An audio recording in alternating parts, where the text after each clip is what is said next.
Нанды баалайлы. Нан биздин негизги азыгыбыз. Нансыз жашоону элестетүү кыйын. Наны толтурган үйдө береке болот. Кыргызда үйгө келген мейманга биринчи нан ооз тийгизилет. Текстти окугула. Буудай талаада өсөт. Буудайдан ун жасалат. Ундан нан жасалат. Боорсок, бөлкө, токоч, каттама нандын түрлөрү. Нан биздин байлыгыбыз. Демек нанды жасоо үчүн абдан көп эмгек жумшалат экен.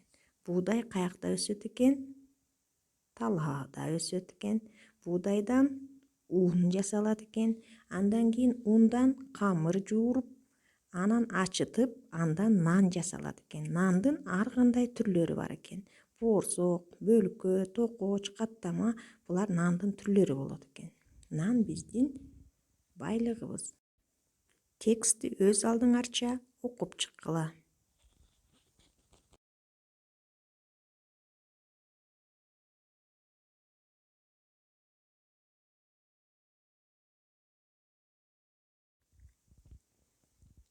Кайсы тамгалар жок?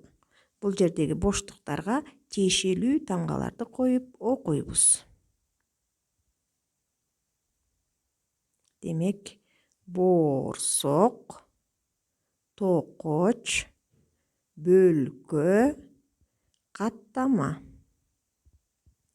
Ана түшүп калган тамгалар кызыл жана көк менен белгиленип турат.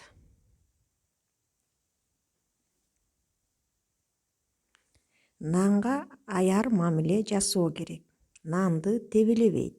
Нанды тескери койбойт. Нанды бир колдоп сындырбайт. Таштандыга ыргытпайт. Нан менен ойнобойт. Жана нанды күйгүзүп бышырбайт. Бардыгыбыз нанды баалайлы.